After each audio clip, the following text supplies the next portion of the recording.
Fubara might have been known, and I'm sure was well known to the people of River State. He was obviously one of Wike's godsons and henchmen, a veritable member of the inner caucus and coven of the Wike mafia in River State. And when Wike was leaving, in spite of his many protestations at not being interested in installing his successor, he of course anointed Fubara to be his successor. So the Lagos thing was meant to be replicated in Rivers. The same machinery of impunity with which the presidential election results of the 25th of February were forced upon Nigerians, the same way Wike operated on the 25th of February, he operated yet again on the 18th of March.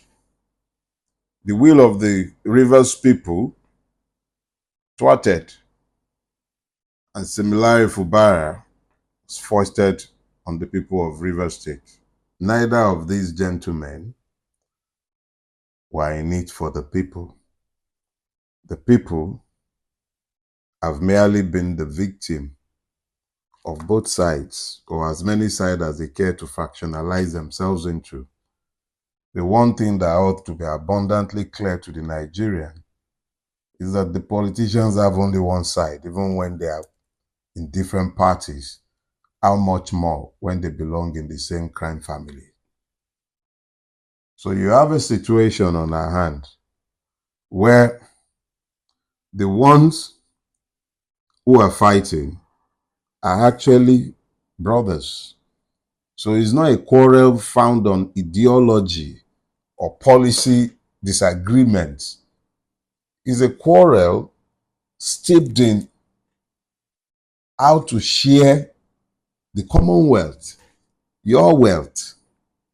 So when I see our people taking sides, it reminds me of the spectacle of hyenas squabbling, or lions, a pack of lions squabbling, the pride of lions squabbling and fighting themselves, and then the antelopes and wildebeest believed that it was the proper amphitheater from where to enjoy the entertainment of watching the fight. When they're done fighting, they're coming for you. The entirety of the fight is to determine how to share the loot. You are the prize fools. They're not fighting over anything other than how to control your commonwealth. Nothing else excites them. Nothing else interests them. The entirety of the fight is about how to undermine your future, how to mortgage your future, how to sell your children and your children's children into slavery. They're not quarreling because they have some policy difference. No. It's about control. The control of the common purse, which had never been superintended for your purpose. So when you sit down and you're applauding either Sim or Wike, yeah, I understand that we all want to see like Wike get his comeuppance. Even I do. But you can enjoy his discomfiture without getting into the mode of losing sight of the objective. Both Sim and Wike are your enemies. Simplicity. Their strategic objective is your stupefaction and enslavement. They have the same purpose. They were doing it together. That they have a quarrel today over how to share the loot, don't let that blind you to who they are. Don't let that blind you to who they are. The only thing that is certain in the midst of this squabbling is that you've lost. You're the one who have lost. If the impunities of Nigeria were not available to him, if they were available to Wike, he wouldn't do what he's doing. We were in this country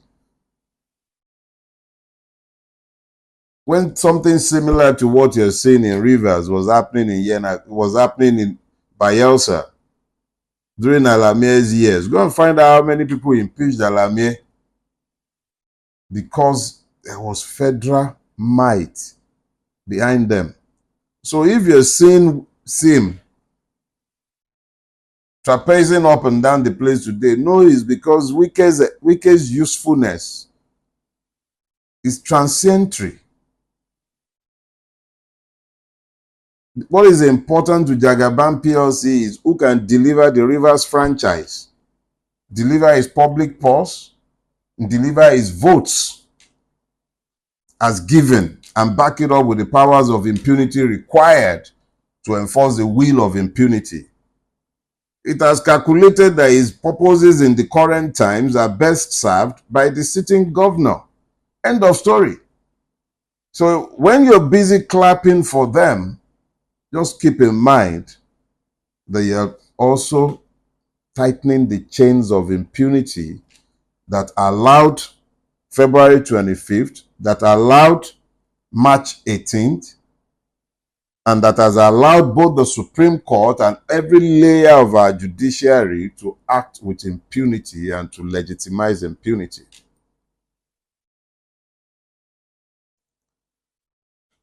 The ultimate loser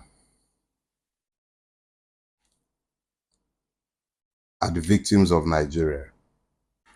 My enemy's enemy is my enemy's enemy. He's not my friend. Do you understand? Sim is Wike's enemy. It doesn't make him my friend. Our strategic objectives are not the same. It might be the whip by which Wike's ass is being cleaned in this time, but he's no different from Wike. And if you guys will learn something from history, you will remember that when he was Odili, there was an Amechi to deal with him. When he was Amechi, there was a Wike to deal with him. Now it is a Wike and there is a Sim to cane his nyash. Soldier go, soldier come. Barrack remains intact. What has changed for the people of Rivers State? Even as these tyrants, little men without imagination, have held the state bound, using the instrumentality of impunity, murder, and all kinds of criminalities for the last 25 years. That is a quarter of a century, an entire lifetime. What has been the benefit to the people of Rivers? They don't care about you. The sooner you get that into your head, the better it will be for you and the faster it will be for you to get out of the mess we are all in. They care nothing about you. So when they have their quarrels, understand that their quarrels has nothing to do with your welfare. It's about their own selfish interests. What would this person do to the educational policies of the state? What would this person do to healthcare? What would this victory mean for security? What's your own side? What are your own enlightened selfish interests? Is it too much to expect that you should know what is good for you and then focus on those? Why must you always pick the sides of your oppressors? Is it too much to pick your own side? To like seriously determine what it is